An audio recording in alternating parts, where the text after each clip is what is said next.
Le Grand Matin Sud Radio, 7h-10h, Jacques Cardoz. 8h36 sur Sud Radio, on est avec Françoise de Gois et Elisabeth Lévy. On a entendu l'interview de Karim Bouhamrane ce matin et on va poursuivre la discussion autour de la politique et des enjeux parce qu'il y a des nouveautés. Françoise de Gois, vous y faisiez référence tout à l'heure dans votre chronique, le geste de Laurent Wauquiez qui tend la main à Édouard Philippe, un sacré coup dur notamment pour Bruno Retailleau. Mais d'abord sur les socialistes, c'est quand même très très confus, Françoise, parce que Karim Bouhamrane dit « moi je participerai pas à la primaire ». Donc en fait, et puis à propos de ceux qui vont se préparer à la primaire, il dit non mais ils sont dans les pré-qualifs, ils s'étirent, ils s'échauffent. C'est assez amusant d'ailleurs, mais sous-entendu, bon, il y a ceux qui vont jouer à la primaire ou à la double primaire, moi je suis parti, je trace ma route. Oui, après Karim Bouhamrane, il met du rapport de force, je ne vois pas où sa route peut l'amener. Enfin, la route va l'amener à un moment donné à converger comme les copains. La question, si vous voulez, le Parti Socialiste est devant un choix crucial. Soit une partie, c'est-à-dire Boris Vallaud, etc., décide de faire le forcing et d'imposer dans une primaire in vitro Raphaël Glucksmann, mais vous ne pouvez pas entraîner tout un parti si vous faites ce genre d'opération. Soit c'est une primaire très élargie avec des centaines de milliers de votants comme en 2011 et il y a un candidat qui sort et si c'est Raphaël Glucksmann, eh bien il sera légitimé. Donc le Parti Socialiste, il est en train d'engager l'ensemble de la gauche là. Ouais. Et honnêtement, oui, sauf qu'il est illisible. Hein. Je ne sais pas s'il est lisible. En tout cas, honnêtement, ce qui se noue le 9 juillet dépasse très largement la simple question du candidat désigné. Pour quelqu'un comme moi, si vous voulez, j'ai toujours eu l'habitude d'avoir un candidat qui était choisi par le Parti Socialiste et qui s'imposait, etc. Là, c'est la première fois, je trouve, depuis une trentaine d'années, qu'on voit. Excusez-moi de vous rappeler quand même que la dernière fois, le candidat choisi par le Parti Socialiste, qui était une candidate, a fait, je ne vais pas rappeler son score, ce serait, je veux dire, celui d'abord, ce qui était Benoît Hamon. Mais François Hollande a été brillant. Mais non, là, vous parlez la désignation de Anne Hidalgo, et vous avez raison de le dire, c'est exactement la primaire que propose Boris Vallaud. Donc, vous signalez simplement que, comme moi, vous n'êtes pas un perdreau de l'année, et que nous, on a surtout eu l'habitude d'avoir deux grands partis qui se... Voilà. Donc ça, c'est mort. C'est fini. Et oui, mais du coup, ça heureusement, je pense que, heureusement, en tous les cas, l'élection présidentielle va de toute façon perdre un peu de son enjeu, de son caractère crucial, parce que le pouvoir sera quand même pas autant à l'Élysée qu'il l'a été.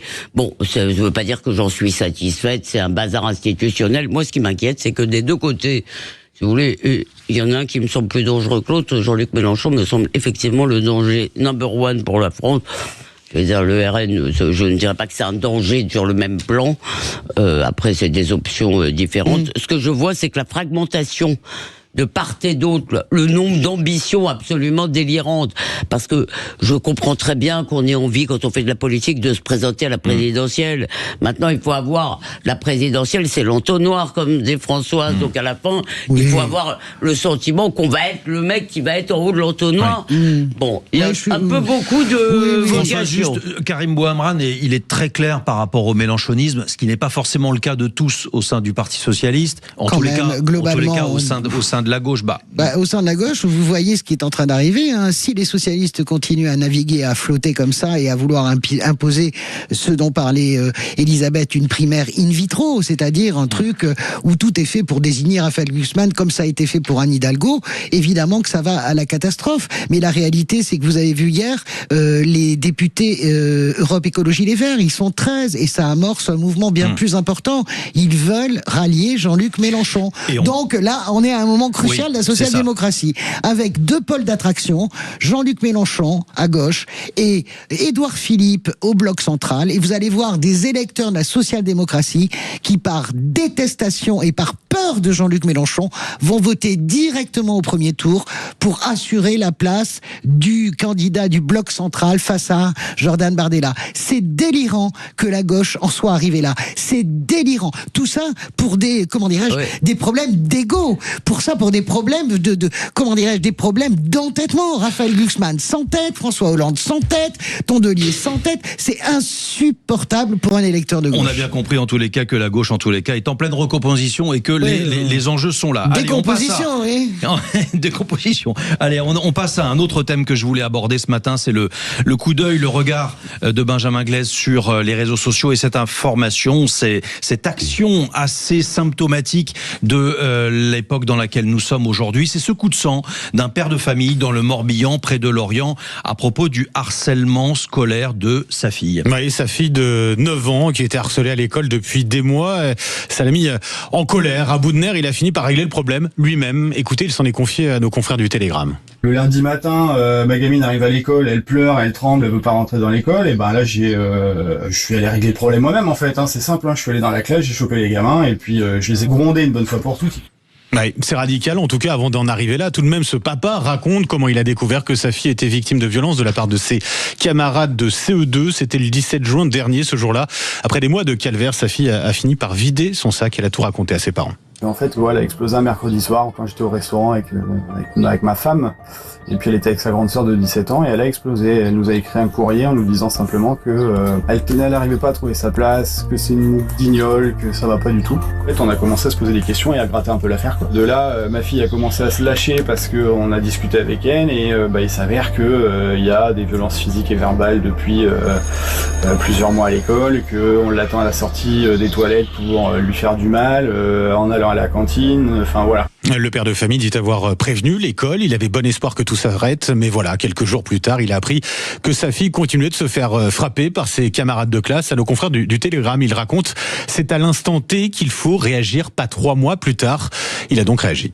J'apprends dans la foulée que le vendredi après-midi, elle s'est refait taper par un gamin dans les mêmes conditions, etc. Donc je suis allé régler le problème moi-même en fait. C'est simple, je suis rentré dans la classe, l'enseignante était là et puis s'est mise de côté.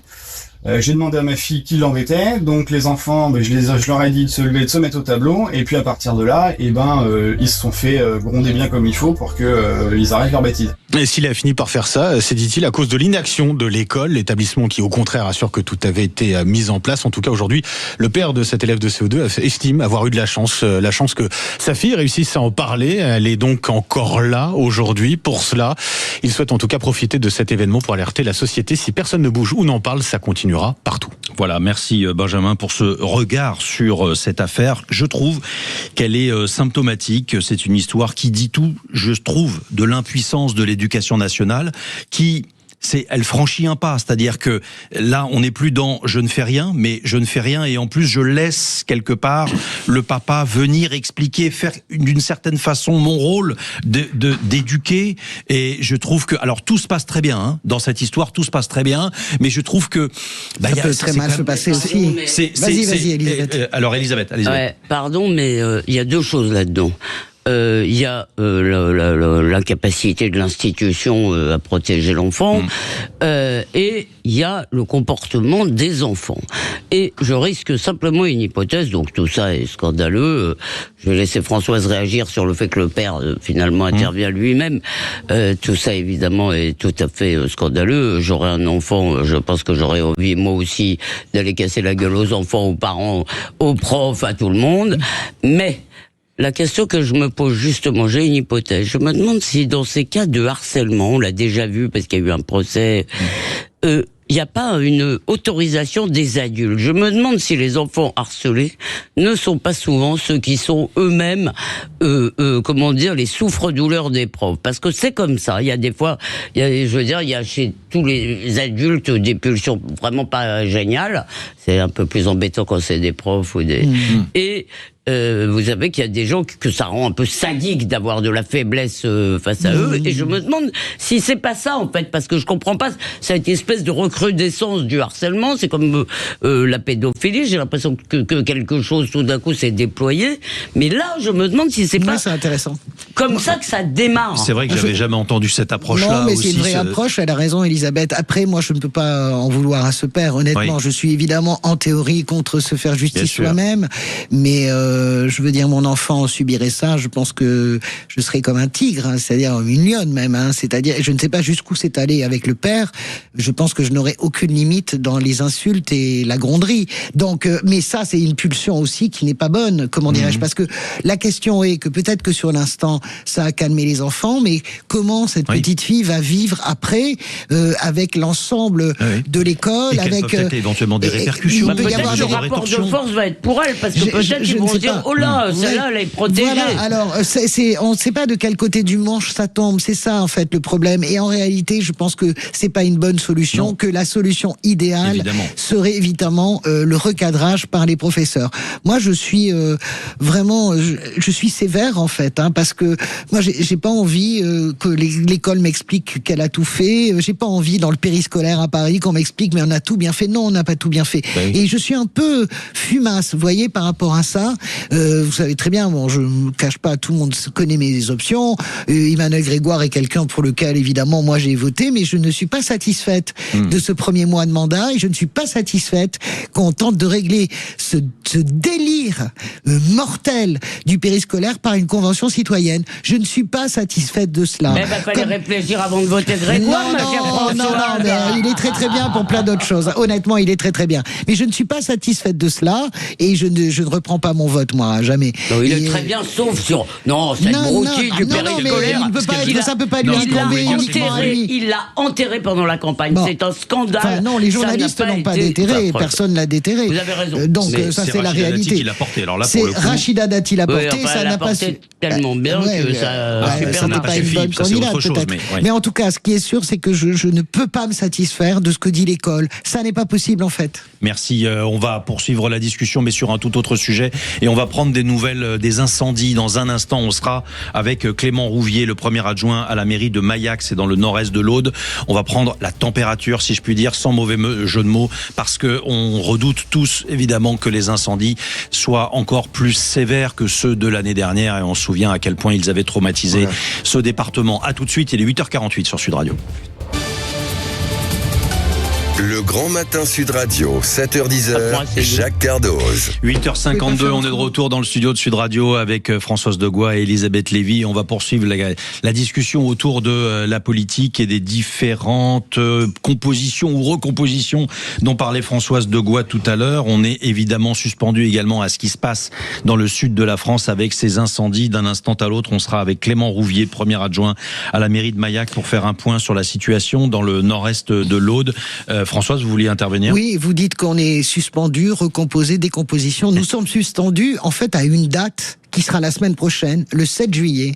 Et honnêtement, nous pensons que Laurent Wauquiez, c'est un mini-séisme, Retailleau isolé, etc.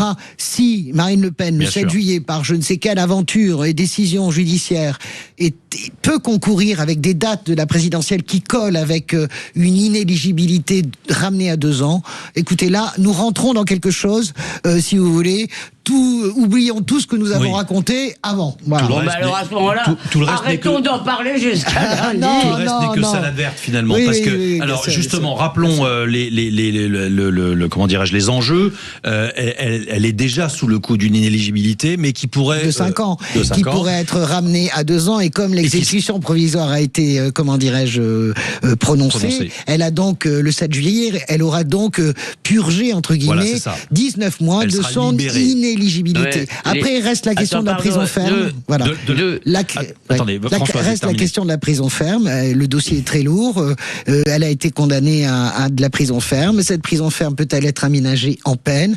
Et s'il est aménagé en bracelet électronique, est-ce que Marine Le Pen peut faire la campagne présidentielle avec un bracelet? Et hier soir, Elisabeth, Marine Le Pen a été claire. Elle a dit qu'elle ne ferait pas campagne avec le bracelet électronique. Elisabeth Lévy. Moi, le sentiment que j'ai, c'est qu'elle serait quasiment soulagée, mais je peux me tromper, c'est de la psychologie de comptoir.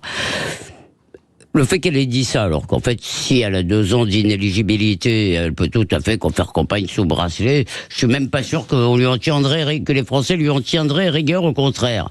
Donc, je ne suis pas sûr que son désir de concourir soit aussi ardent que ce qu'on le croit. En tous les cas, ce que moi je le crois. D'autant plus que c'est quand même la fois où tout le monde pense, les gens raisonnables pensent que si elle concourt, elle pourrait être élue. Ce qui n'était pas le cas les fois précédentes. La deuxième chose, je l'ai déjà dit, mais spéculer aujourd'hui sur ce que vont faire les juges ou ce qu'ont déjà décidé, je suppose que le jugement est déjà écrit, mais spéculer là-dessus comme le font les journaux qui vendent du papier comme ça, parce que la rumeur du palais de justice vous dit qu'en fait ils vont être sages et que dans leur sagesse, ils ne vont pas vouloir intervenir de la présidentielle. Je pense que personne n'en sait rien et c'est pour ça je ne blague pas complètement. Françoise a raison, cette décision va rebattre les cartes, peut-être ou pas, mais ça ne sert strictement à rien de tirer à la ligne là-dessus. Moi, je suis d'accord avec vous. Parce qu'on n'est que sur l'homme qui a vu l'homme, qui a vu l'homme, qui a vu l'ours, sur la rumeur. Elle donne une interview hier à la LCI, elle donne quand même 2 indications.